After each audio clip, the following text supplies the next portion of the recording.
अब देखो यानी ट्यूबरकुलोसिस का हमने टाइप तो पढ़ लिए। अब क्या है यानी रिस्क फैक्टर, सबसे ज्यादा किसको चांस होगा यानी टीबी होने का, तो उसके बारे में हम बता रहे हैं। तो अगर मैं एज की बात करूं तो सबसे ज्यादा जो इफेक्ट होते हैं या तो बच्चे होते हैं या बुजुर्ग व्यक्ति होते हैं। ठीक है। दूसरा, इम्यूनिटी, ऐसे व्यक्ति जिनकी इम्यूनिटी बहुत कम हो गई है यानी वीक हो गई है, और उनको बहुत ज्यादा चांस रहता है कि टीबी हो सकती है। जैसे एड्स का कोई व्यक्ति है, ठीक है, तो एड्स में क्या होता है, टी लिम्फोसाइट जो होती है वो डैमेज आती है, तो उनका इम्यून सिस्टम बहुत वीक होता है एड्स वालों का। या डायबिटीज मेलाइटिस, डायबिटीज मेलाइटिस में भी क्या होता है, एंटी इम्यून सिस्टम बहुत ज्यादा वीक हो जाता है। क्यों कम हो जाता है, ये मैंने बता रखा है, तुमने अगर पढ़ा हो तो। और क्या हो सकता है, जैसे मेल न्यूट्रिशन, जैसे मान लो किसी व्यक्ति को प्रॉपर डाइट नहीं मिल रही, तो उसमें जो मिनरल्स होंगे, विटामिन होंगे, वो कम हो जाएंगे। स्पेशली इसमें क्या होता है कि विटामिन डी की कमी हो जाती है, तब यानी कि बहुत ज्यादा चांस रहते हैं कि उसको टीबी हो जाए।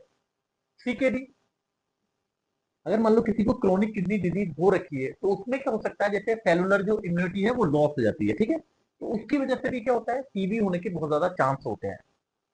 कैंसर है, कैंसर स्पेशली जैसे लिम्फोमा है, ल्यूकेमिया है, उसमें ज्यादा बहुत ज्यादा चांस रहते हैं कि उसको टीबी हो सकती है। और क्या होते हैं, जैसे इम्यूनो सप्रेसेंट, यानी इम्यून को जो सप्रेस करता है, वो वाली अगर हम ड्रग का यूज कर रहे हैं, तो इम्यून को सप्रेस कौन करता है, मीथोट्रेक्सेट है, स्टेरॉइड है।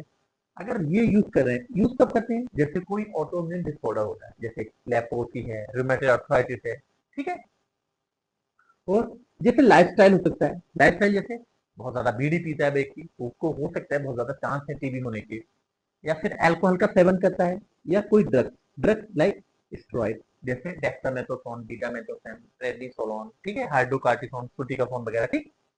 और क्या होता है, जैसे एनवायरमेंटल फैक्टर हो सकते हैं, जैसे ओवर क्राउडिंग, जैसे तुमने देखा होगा जो झुग्गियों में रहते हैं लोग, या मान लो तुमने रेलवे स्टेशन है, वहां पे बहुत ज्यादा भीड़ होती है, या बच्चे जो हॉस्टल्स में रहते हैं, ठीक है, वहां बहुत ज्यादा चांस है कि वहां पे टीबी फैल सकती है या हो सकती है। या पुअर वेंटिलेशन, ऐसी जगह जहाँ पे एयर का फ्लो पूरा नहीं है, तो क्या होता है, बैक्टीरिया ज्यादा समय तक रुक सकता है, तो वहां पे टीबी होने के बहुत ज्यादा चांस रहते हैं। या लो सोशो इकोनॉमिक स्टेटस है उसका, जैसे मान लो बहुत ज्यादा गरीब है, तो प्रॉपर सफाई नहीं रख पा रहा, प्रॉपर डाइट नहीं ले पा रहा, तो उनको बहुत ज्यादा चांस होते हैं कि उनको टीबी हो जाए। या होमलेस है, या एंडेमिक एरिया, एंडेमिक एरिया जैसे कुछ एरियाज होते हैं जहाँ पे टीबी बहुत ज्यादा फैला होता है, जैसे अपने देश की बात करें, हमारा देश या अमेरिका से हम कंपेयर करें, तो हमारे इसमें बहुत ज्यादा चांस है टीबी होने के, क्योंकि यहाँ पे टीबी बहुत ज्यादा लोगों को हो रखी है। ठीक।